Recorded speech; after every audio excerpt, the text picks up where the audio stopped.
Just because you're winning games, you're getting really fancy KDA scores, you get that little MVP on the OPGG, it doesn't necessarily mean our decision making was good, high quality decision making, and it doesn't mean that the way we got that lead in that game is replicable in other games or could have just flat out lost you the game. A bit of luck's involved here. There's two back-to-back examples from our Platinum review session today that really got me thinking just how much we need to emphasize the importance of reviewing wins are.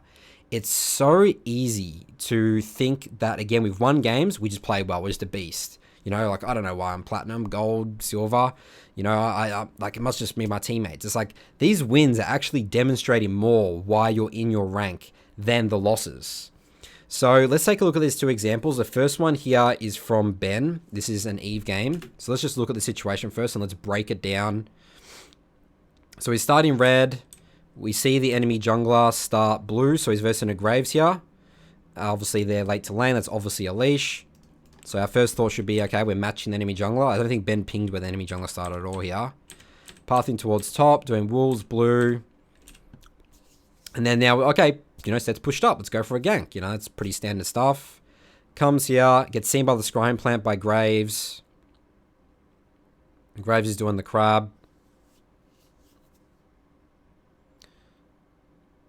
Ben loses the crab to the Graves there.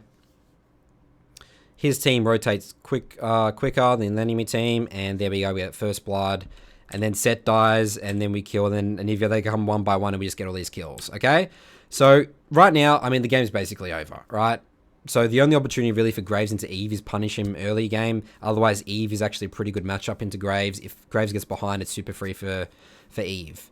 But let's just think about that decision making here, guys, and how this is just not replicable at all, you know. And he actually ends this game, you know, straight up like 21 kills, you know, 4 deaths. It looks like he just popped off this game, right? So think about it, guys. We're matching Graves here, okay? We know that because he started blue leash. You know, we don't have priority top. Like, we should already be fearing for our lives on this, doing this blue buff, right? Look at the timing as well, guys. You know, this it's not like this is a cheesy level 3 gank or level 2 gank, like, you know, straight away. You know, so we're going here. How do we know if Graves is here or not? It's pure coin flip decision making, isn't it, guys? If you really think about it. So the fact that we're even going for this gank, what happens if Graves is in this bush right now, comes a counter gank, bam, Eve's dead, double crabs, you know, we're in a different game now, and suddenly Graves can, you know, this is a game losing play potentially. But then the enemy team just falls over themselves. So it's such, I want you to really think about these situations in your games. And this is why you've got to review your wins. Like, did I have all the information? Did I know where the enemy jungler was? Was this a correct play?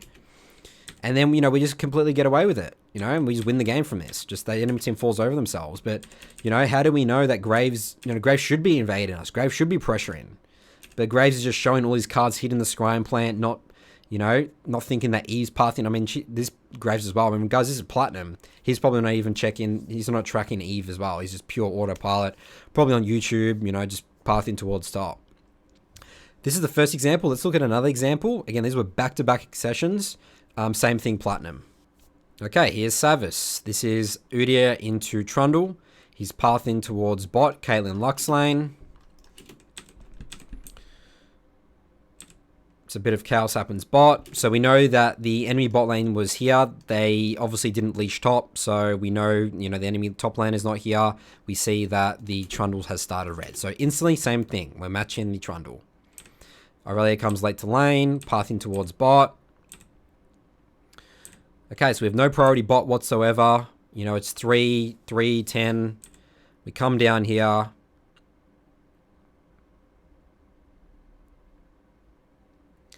And then we are able to just clean up here. We get 2 kills. Bam. You know, we've just literally just shut down the Caitlyn Lux. The game's pretty much over at this point. So, and then we walk in. We've just face checked this bush.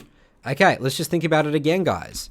What's the logical reason? Why would Trundle not be here? If he's pathing towards bot, guys, Caitlyn Lux should clearly be his win condition at this point. You know, they look at their wave state as well. Like, Trundle should be here, you know, but he's not, because, you know, he's just fallen over himself. He could just be doing some weird full clear or something like that. But, you know, again, like, it's just sort of demonstrating, you know, you can get away with this, but, you know, you win this game, you win both of these games, you know, you look like you carry, but the decision making themselves, like, we weren't even considering. Again, Savis didn't even ping where the Trundle went as well. So, you know, we get away with this. We think we're really good at the game, but, you know, this is not replicable.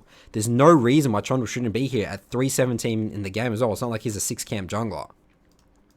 So, you see what I'm saying here, guys? Like, it's so easy to discount these type of games.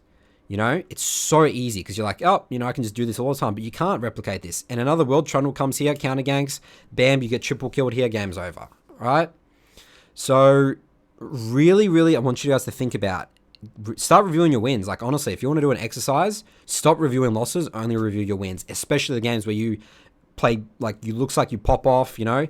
Did you have high quality decision making? Did you have all the information at the time? Did we know where the jungler was? Did we know where the mid was? Did the mid have TP? This is, again, why I see all the time, you know, people just get stuck and trapped and they get confused. Like, why can we have a game like this or the Eve game, and then why do we have such bad games, you know, like really bad scores? Why do we so inconsistent? It's because the way we're getting these leads, they're not replicable, but we think they're replicable. It's very easy to fall into that trap. So I hope this was some food for thought for you guys. Great examples. I mean, again, this was just this book coincidence back to back, and I said I got to make a video on this because this is really important stuff. Curtis and I actually talked about this in the last Broken by Concept podcast episode. I think it was episode 62. How we just find that our clients just don't review wins at all, and you know, it makes sense looking at this stuff here. You know, it's like, you know, can't replicate this whatsoever. Hope this was helpful, guys. We'll see you in our next video.